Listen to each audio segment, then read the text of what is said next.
कुछ बताओ भाई। जापान एक दुनिया है भाई, वो ना अपने एनिमी वर्ल्ड में जी रहे हैं। Enemy world, anime, anime. मैंने एनिमी को ना गलती से अपनी वीडियो में कार्टून कह दिया था, तो वो इतनी गालियां पड़ी थी भाई, मेरे को नहीं पता था। अलग अलग हमारे लिए तो कार्टून है। भाई वैसे तो कार्टून ही है वो। पर एनीमे लवर्स भाई अलग होते हैं वो। तो वहां सारे ही एनिमे लवर हैं कि भाई उस हिसाब से ही जीना बहुत है? ज्यादा एनिमे लवर है भाई, बहुत ही ज्यादा। तो जापान की कहानियां भाई मैं आपको बताता हूँ, मतलब वियर्ड वियर्ड चीजें बता देता हूँ। नॉर्मल तो मतलब जाओगे तब पता चलेगा। तो जो वियर्ड वियर्ड कहानियों में से एक है, वहाँ पे जैसे ना पहले ज़माने में कॉमिक बुक स्टोर्स होते थे, तो जाते थे लोग वहाँ पे कॉमिक बुक पढ़ते थे, अपना कॉमिक बुक सेलेक्ट कर लेते थे, अपने कमरे में जाते थे। वहाँ पे ऊपर कमरे रेंट पे मिल जाते हैं, और उस कमरे में 1 घंटा कॉमिक बुक पढ़ ली, 2 घंटा कॉमिक बुक पढ़ ली। तो जैसे जैसे मॉडर्न आता गया, मॉडर्न ज़माना आता गया, तो वहाँ पे सीडीज़ मिलने लग गई, कॉमिक बुक की सीडीज़ मिलने लग गई, ये मिलने लग गया। और मॉडर्न ज़माना हुआ तो वहाँ पे मतलब वल्गर मूवीज़ मिलने लग गई। पूरे का पूरा डीवीडी कैफ़े उस हिसाब से बन गया कि आपको सारी अडल्ट फिल्म्स मिलेंगी। उस कैफ़े के आप अंदर जाओ, मेरा दोस्त मेरे को लेके गया था, उस कैफ़े के अंदर जाओ, आप अपनी डीवीडीज़ चूज़ कर लो, एक टोकरी आपको दे देंगे, आप डीवीडीज़ जो भी आपको, मतलब नॉर्मल कैफ़े भी हैं, अडल्ट वाले की बात करो क्योंकि वो अलग है। तो उसमें आप डाल लो अपनी 5-6 डीवीडीज़, तो आपको पूछेगा आपको कितने घंटे रूम लेना है, तो आप कहोगे 1 घंटा लेना है। तो ज़्यादा महंगा नहीं है, 500-600 रुपये का है बस। तो आपके ना जैसे बिलिंग काउंटर पे जाकर ना आप उस बंदे की शक्ल देख सकते, ना वो आपकी देख सकता, क्योंकि भाई प्राइवेसी बहुत मेंटेन करता है जापान। जापान का आप आईफोन लेते हो, उसमें फोटो क्लिक करते हो, साइलेंट नहीं होता।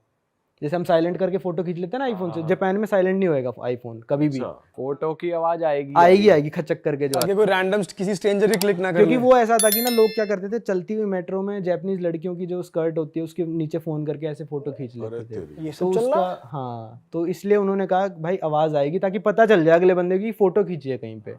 तो भाई वहाँ पे आपने सीडीज वगैरह चूज़ कर ली, आप ऊपर कमरे में जाओ, एक डीवीडी प्लेयर होगा, अपनी सीडी चलाओ और वहाँ पे जो करना है करो। जो करना है करो, कुछ भी। मतलब वहां पे मतलब लड़कियां भी होती हैं? नहीं, मास्टरबेट कर सकते हो आप। लड़कियाँ नहीं होती, अपना काम खुद ही करना पड़ता है। ये तो अलग ही किस्सा है। भाई वहाँ के लोग तन्हाई क्यों है इतनी? वहाँ लोग शादी वादी भी नहीं वो करते। इसीलिए ही चल रहे हैं वो कैफ़े, क्योंकि लोग खुद को एंटरटेन कर रहे हैं, और तन्हा लोग वहाँ पे इसलिए हैं भाई कि ना लड़कियाँ भाव नहीं दे रही, लड़कियाँ बच्चे नहीं करना चाहती, लड़कियाँ शादी नहीं करना चाहती। क्यों, ऐसा क्यों है भाई?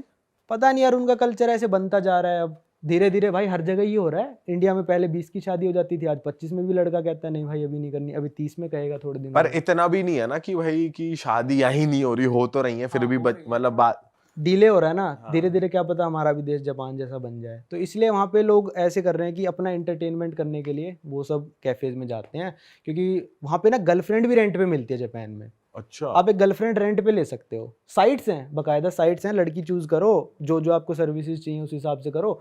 सर्विसेज इन द सेंस आपके साथ कैफे में जाएगी। जैसे लोग क्या होते हैं ना वहाँ पे, जापानीज जो बिजनेसमैन वगैरह होते हैं, अपनी मीटिंग में जाएंगे तो लड़की साथ ले जाते हैं, ऐसे कि दिखाने के लिए, बस कि अगले वाले को दिखाने के लिए, किसी को दिखाना कि ये मेरी गर्लफ्रेंड है, तो बंदा क्या करेगा, गर्लफ्रेंड रेंट पे ले लेगा।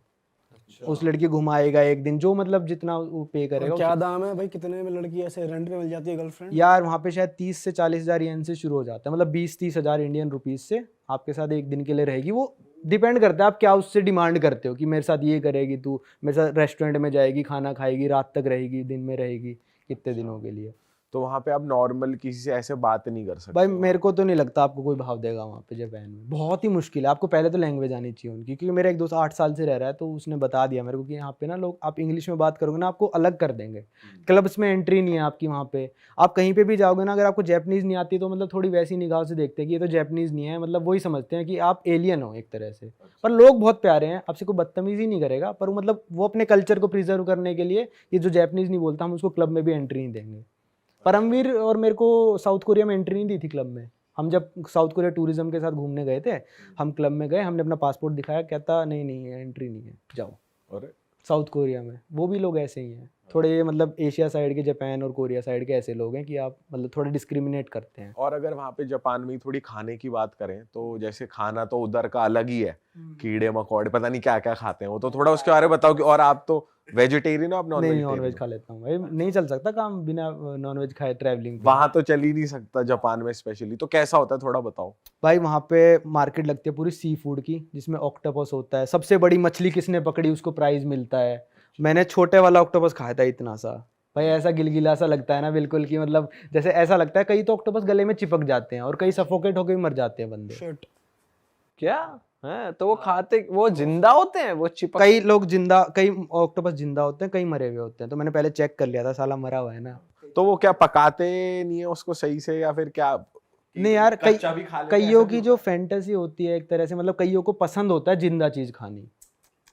बिल्कुल, मतलब आपके सामने रखा होगा ऑक्टोपस, ऐसे निकालेंगे, वो मूव कर रहा होगा वो। हाँ वहीं फ्लोट कर रहा होगा। अरे तेरी। क्रैब्स भी सारे वहीं, क्रैब्स तो बहुत नॉर्मल है वहाँ पे, क्रैब्स वहीं पे फ्लोट करेगा। अपना क्रैब चूज कर लो, हर क्रैब के ऊपर रेट लिखा होता है, ये इतने का क्रैब है, ये इतने का क्रैब है, चूज कर लो, और निकालो। जिंदे ही खाओ उसको, जिंदे। जिंदा मतलब वो नहीं, वो क्रैब क्या, मार्केट क्रैब आप लेके चले जाओ अपने साथ। एक वहाँ पे होती है पफ फिश, पफ फिश होती है भाई, उसके लिए ना आपको स्पेशल लाइसेंस चाहिए उस फिश को बेचने के लिए, क्योंकि आप फिश को बेचोगे ना काट के, जहरीली मछली होती है, तो उस लाइसेंस वाले बंदे को ही पता है इस फिश को कहाँ पे काटना है ताकि इसका जहर निकल जाए। अगर आप ऐसे ही ला के पफ फिश खा लोगे, आप मर जाओगे।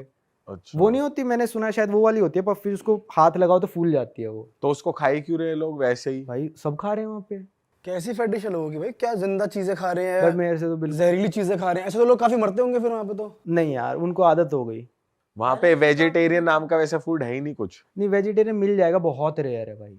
भाई थाईलैंड में देखा ना हमने, वो बिच्छू लेके डोल रही है और हमारे मुंह के आगे लगाया तोंती बात, ऐसे ला रही है लॉलीपॉप जैसी। हाँ हमें नहीं लेना भाई, हमें और तोंती। एक तो मगरमच्छ घुमा रही थी वहीं ग्रिल कर रही भाई थी। उसकी स्किन पूरी निकाल रखी है, ऊपरी स्किन, और जो भी जैसे पकाते हैं वो, और उसी में से काट के देते हैं वो, पता नहीं क्या अलग ही हिसाब बट वहां है। पे ये अच्छा था कि फ्रूट्स मिल रहे हैं, फ्रूट्स थाईलैंड में, और स्प्रिंग रोल्स मिल जाते थे वेज में, फ्रेंच फ्राइज मिल जाते थे। जापान में यार मुश्किल है बहुत, मतलब मिलना फ्रूट आपको। फ्रूट नहीं खाते वो। नूडल्स वगैरह कुछ भी नहीं है। नूडल्स वगैरह खाएंगे, उसमें थोड़ा सा बीफ डला होगा या चिकन डला होगा।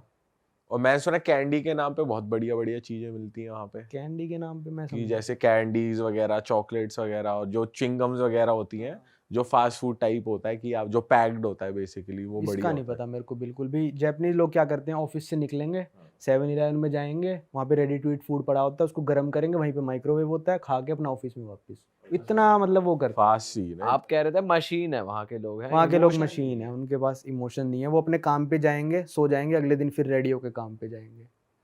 वहाँ पे ना जैसे आपका बॉस आपको कुछ समझा रहा है ना, आप कैसे कॉपी होनी चाहिए, जो वो बोल रहा है ना, कुछ भी बोल रहा है, चाहे आपको आता ही हो, आपको नाटक करना है लिखने का, बस ऐसे ही दिखाने के लिए, चाहे लिखो मत, दिखाने के लिए, नाटक करने के लिए लिखते रहो, लिखते रहो, लिखते रहो, ताकि उस बॉस को लगे हाँ भाई कंपनी की तरफ प्रति ये बिल्कुल वफादार बंदा है, ये काम कर रहा है, कुछ ना कुछ कर रहा है।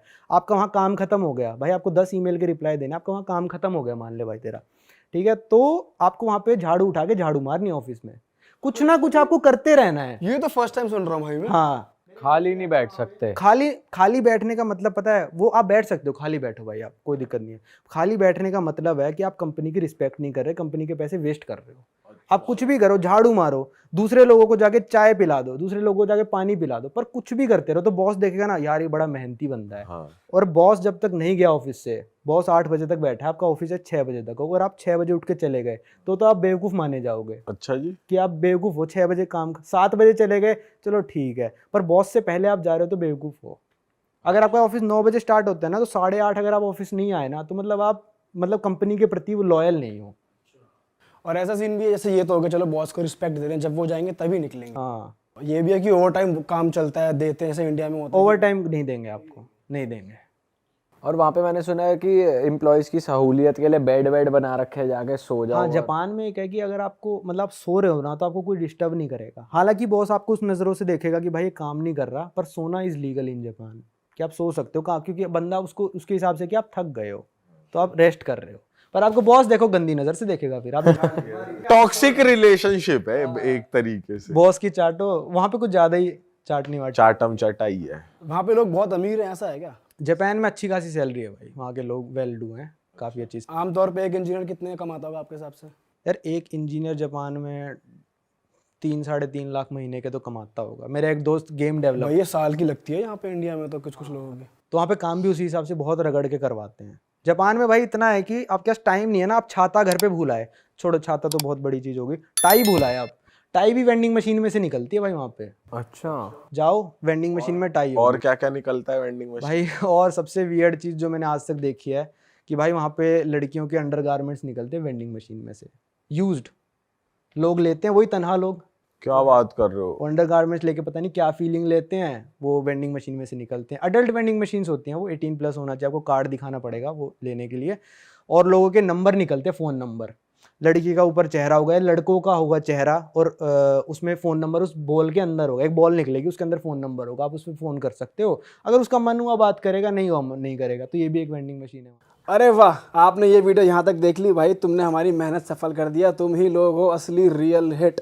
और अगर आपको बहुत मज़ा आ रहा है ऐसी क्लिप्स में, ऐसी वीडियोस में, तो फटाफट जाइए प्लेलिस्ट पे बिंज वॉच कीजिए और सारी वीडियोस देख डालो और मौज काटो। That is it. हम मिलेंगे नए पॉडकास्ट में, नए क्लिप में। Till then bye bye, see you, take care, do subscribe.